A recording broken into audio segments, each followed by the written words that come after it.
ऐसे चेहरों को नाराज किया जिसने सत्ता दिलाई है, जिसने कई साल तक भारतीय जनता पार्टी को उन राज्यों में टिका कर रखा है। जैसे कि आपने राजस्थान की बात की, आपने बात की मध्य प्रदेश की। यहाँ पर देखा गया कि कैसे मध्य प्रदेश में 18 साल तक शिवराज सिंह चौहान यहाँ पर अपना दबदबा दिखाते हुए नजर आए। शिवराज सिंह चौहान यहाँ पर अपनी सीट से भी जीत हासिल करते हैं और शिवराज सिंह चौहान इशारों ही इशारों में ये कहते हुए नजर आए थे कि उन्हें ही मुख्यमंत्री का पद चाहिए। लगता है। देखिए, तब से इंतजार ही तो कर रही हैं वो। आप इंतजार देखिए कि चुनावी टिकट दिया जाएगा, इंतजार किया गया जब विधायक यहाँ पर ये देखे गए कि बगावत कर सकते हैं, अगर उनको टिकट नहीं दिया गया तो आनन फानन में भारतीय जनता पार्टी दूसरी लिस्ट में वसुंधरा राजे का नाम जाहिर कर दे।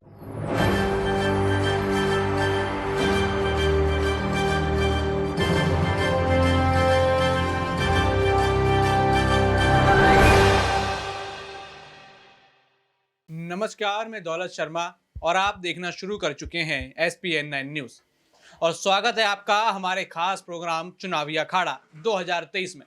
2023 के चुनाव यहां पर संपन्न हो चुके हैं। याद हो तो यहां पर 5 राज्यों में विधानसभा चुनाव हुए थे। मिजोरम, तेलंगाना, मध्य प्रदेश, छत्तीसगढ़ और राजस्थान। काफी विवाद हुआ, ईवीएम को लेकर विवाद हुआ, किस तरीके से चुनाव कराए जा रहे हैं उसको लेकर विवाद हुआ। जब मतगणना हुई तो उस समय विवाद हुआ कि क्या वोट खरीदने की कोशिश यहां पर बीजेपी कर रही है। हालांकि इन सब विवादों के बाद चुनाव खत्म हो जाते हैं और जब ये चुनाव परिणाम आते हैं, उस चुनाव परिणाम से पहले कांग्रेस का कॉन्फिडेंस लेवल जो है वो काफी हाई होता है। लेकिन चुनाव परिणाम आते ही सब चौंक जाते हैं, क्योंकि चुनाव परिणाम कुछ ऐसे होते हैं कि जो कहीं ना कहीं कांग्रेस को हताश कर देते हैं और जो हताशा अब तक कांग्रेस के चेहरे पर दिखाई दे रही है। यहां पर बात करें, छत्तीसगढ़ जैसा राज्य भी बीजेपी बड़ी बहुमत के साथ जीत जाती है। ये वो राज्य है जहां पर छत्तीसगढ़ में कांग्रेस ने अपनी सरकार बनाई हुई थी और कहा जा रहा था भूपेश बघेल को बीजेपी नहीं हिला सकती, इसका मतलब कि नहीं हिला सकती। लेकिन हमने देखा कि यहां पर बड़े आराम से बीजेपी अपनी सत्ता हासिल कर लेती है और फिर दोबारा छत्तीसगढ़ पर बीजेपी का राज हो जाता है। यहां पर एक नया चेहरा मुख्यमंत्री चुना जाता है। हालांकि अटकलें तो रमन सिंह की चल रही थी कि पहले भी राज्य संभाल चुके हैं, अब भी राज्य संभालेंगे, लेकिन विष्णुदेव साय को बनाया जाता है एक आदिवासी चेहरे के रूप में। आगे बढ़ते हैं, मध्य प्रदेश की बात करते हैं, क्योंकि मध्य प्रदेश में भी एंटी इनकम्बेंसी होने के बाद भी शिवराज सिंह चौहान के चेहरे पर इतने वोट पड़े, इतनी महिला वोट बैंक शिवराज सिंह चौहान को मिला कि यहां पर रिकॉर्ड टूट गया और शिवराज सिंह चौहान यहां पर फिर दोबारा अपना परचम लहराते हुए नजर आए। लेकिन इसमें भी एक निराशा की बात क्या सामने आई कि उनको सीएम पद नहीं दिया गया। वो भी निराश हुए। उनके चाहने वालों के आंखों में आंसू हमने देखे कि किस तरीके से उनकी जो लाडली बहनाई थी उनसे गले लगकर रो रही थी, कह रही थी भैया आप चले गए और हमें यहीं छोड़ गए। उस बीच में आपको बता दूं, आशंकाएं चल रही थी, कयास लगाए जा रहे थे कि अब शिवराज सिंह चौहान यानी मध्य प्रदेश के मामा को लोकसभा में बुलाया जाएगा, केंद्र में बड़ी जिम्मेदारी दी जाएगी। लेकिन वहीं से अपने बगावती सुर शिवराज सिंह चौहान ने दिखा दिए, कहा कि मैं मध्य प्रदेश से कहीं नहीं जा रहा, अपनी लाडली बहनाओं की सेवा करूंगा। फिर यहां पर विवाद आता है मंत्रिमंडल का और यह विवाद राजस्थान में भी चल रहा है कि आखिर मंत्रिमंडल में कौन यहां पर नेता होगा, कौन यहां पर कौन सी पोस्ट संभालेगा। और वसुंधरा को भी यहां पर सीएम पद नहीं मिला, लेकिन अब कहा जा रहा है कि मंत्रिमंडल में बड़ा उनका वर्चस्व हो सकता है, उनके विधायकों को जगह मिल सकती है। लेकिन इस बीच हम कहीं ना कहीं एक पॉइंट छोड़ रहे हैं कि आखिर उस जनता पर क्या बीती होगी जिन्होंने यहां पर अपने मध्य प्रदेश के मामा शिवराज सिंह चौहान और वसुंधरा राजे उनके चेहरे पर वोट दिए। और जनता कह रही है 2023 तो बीत गया, लेकिन 2024 में खैर नहीं। यानी 2024 को लेकर अभी से ही 2023 में बीजेपी ने अपने लिए मुश्किलें खड़ी कर ली हैं और इसी मुश्किलों से जुड़े हुए कई सवाल यहां पर सामने हैं और इन सवालों के जवाब यहां पर नाज़मीन हमारी सहयोगी हमारे साथ आज हैं, उनसे जानेंगे कि क्या जनता यहां पर बड़ा जवाब 2024 में बीजेपी को दे सकती है। क्या 23 की ये कुछ गलतियां जो हैं बड़ी जो हैं भारी पड़ सकती हैं बीजेपी को आने वाले 2024 के चुनावों में।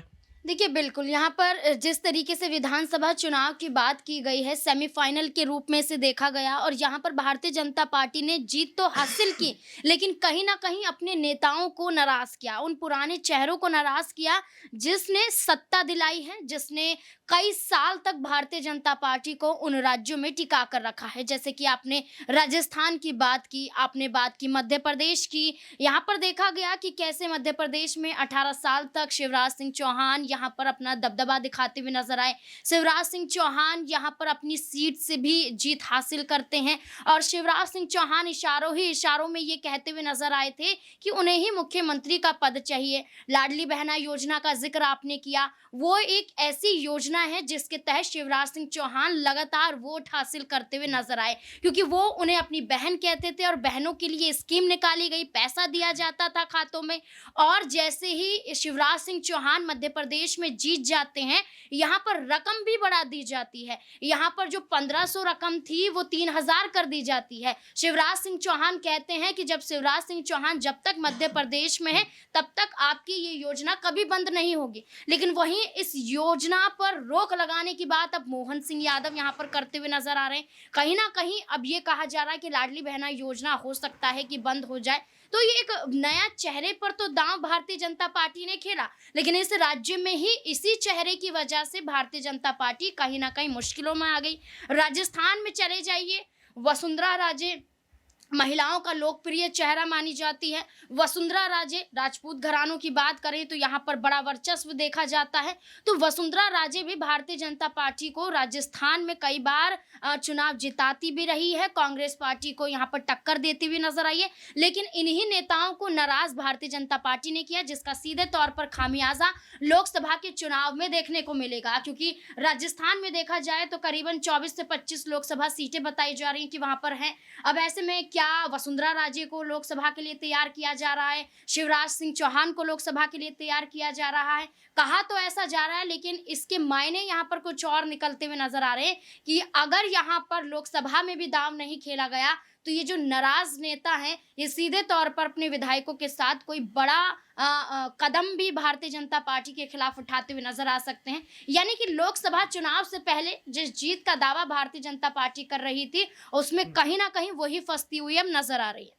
लोकसभा चुनाव की अटकलों के बीच यहाँ पर शिवराज सिंह चौहान जेपी नड्डा से मिलते हैं और कहते हैं जो पार्टी कार्यभार देगी, जो भी काम देगी वो उसको संभालेंगे। लेकिन वसुंधरा का अभी तक कुछ क्लियर नहीं हुआ कि उनको राज्य में कोई मंत्री बनाया जाएगा या फिर केंद्र में बुलाया जाएगा। तो वसुंधरा के पहलू पर आप क्या सोचती हैं कि उनको यहाँ पर इंतजार करना पड़ेगा या फिर 24 में उनको बुलावा आ सकता है? देखिए, तब से इंतजार ही तो कर रही हैं वो। आप इंतजार देखिए कि चुनावी टिकट दिया जाएगा, इंतजार किया गया जब विधायक यहाँ पर ये देखे गए कि बगावत कर सकते हैं, अगर उनको टिकट नहीं दिया गया तो आनन फानन में भारतीय जनता पार्टी दूसरी लिस्ट में वसुंधरा राजे का नाम जाहिर कर देती है। उसके बाद जब वसुंधरा जीत जाती है वहां पर मजबूरन दिल्ली से लेकर जयपुर तक का दौरा देखा जाता है, लेकिन वसुंधरा राजे पर तब भी दांव नहीं खेला जाता है। तो वसुंधरा राजे कब नहीं इंतजार किया, लगभग कई सालों से इंतजार ही कर रही है कि 5 साल वाली परंपरा को कायम रखना है तो वसुंधरा राजे को ही मुख्यमंत्री बनाना पड़ेगा, लेकिन भारतीय जनता पार्टी नहीं बनाती है। तो ऐसे में वसुंधरा राजे को बेशक यहाँ पर कोई भी पद यहाँ पर कैबिनेट में देते हुए भारतीय जनता पार्टी नजर आए,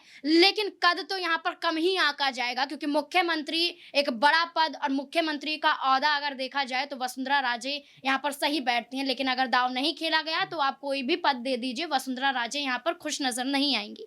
बिल्कुल, यहाँ पर बड़े नेता जो हैं बीजेपी से खुश नजर नहीं आ रहे, आला कमान से खुश नजर नहीं आ रहे, लेकिन आला कमान लगातार बात बनाने की कोशिश कर रहा है क्योंकि 24 का चुनाव यहाँ पर वो नहीं आ सकते। बात करें यहाँ 24 के चुनाव की तो एक शब्द यहाँ पर याद आता है इंडिया अलायंस, जिसकी आज यहाँ मीटिंग भी होनी है और यहाँ पर इंडिया अलायंस को लेकर भी एक छोटा सवाल यहाँ पर नाज़रीन से करेंगे कि इंडिया अलायंस तो है ही और बीजेपी के नेता नाराज हैं, जनता नाराज है, तो क्या तीनों फैक्टर मिलके इंडिया अलायंस को एक ताकत देंगे और 2024 में कोई बड़ा जो है खेल पलट हो सकता है? देखिए, बिल्कुल यहाँ पर जैसे कि बात कही जा रही है कि इंडिया अलायंस की मीटिंग चल रही है। मीटिंग की बात करें तो अभी तक कोई फ़ैसला सामने नहीं आता है। वहीं एनडीए से मुकाबला करने के लिए यहाँ पर इंडिया गठबंधन बनाया जाता है। तो ये मुकाबला तो किया जा रहा है, लेकिन मुकाबले की बात कही जाए तो ये अपनी ही पार्टियों में आपसी कलह के बीच में फँसते हुए नज़र आ रहे हैं, जिसके बीच में देखा जाए तो यहाँ पर जो मुकाबला दूसरी तरीके से मोदी सरकार के सामने नज़र आ रहा है, लेकिन मोदी सरकार को ही ये एक जीतने का मौका दे रहे हैं, क्योंकि यहाँ पर जब तक ही ये आपसी रंजिशों को खत्म नहीं करेंगे, मीटिंग आप कितनी भी कर लीजिए, चौथी मीटिंग यहाँ पर देखी जा रही है, कितनी भी मीटिंग कर लीजिए, कितनी भी बातें कर लीजिए कि एक परिवार हैं हम, लेकिन अगर परिवार में अगर ये लड़ाइयाँ खत्म नहीं होगी तो ये टूटने की कगार पर भी पहुँच सकता है। इसलिए सबसे ज़्यादा ज़रूरी यहाँ पर पहले ये है कि इंडिया गठबंधन में आपसी नाराज़गी को दूर किया जाए, उसके बाद एनडीए से लड़ने की ताकत यहाँ पर दिखाई जाए। बिल्कुल दर्शकों, यहाँ पर बात हो रही है कि कुर्सी की होड़ देखी जाए तो इंडिया अलायंस में भी लगी है और बीजेपी में लगी है, लेकिन बीजेपी का नेतृत्व कुछ ऐसा है कि उनके खिलाफ कोई बोल नहीं पाता। यहाँ पर सीधे सीधे बात करें तो जो मीडिया में चल रहा है कि गुजरात लॉबी जो है किसी की चलने नहीं देती और सिर्फ यहाँ पर उनकी ही चलेगी, ये बात लगातार सामने आती है। तो देखना होगा 2024 का परिणाम क्या 2023 जैसा होगा, या फिर ये 2023 की जीत पाने के बाद भी बीजेपी घाटे में रहेगी। बाकी और भी ऐसी खबरें जानने के लिए देखते रहिए एसपीएन 9 न्यूज़। धन्यवाद।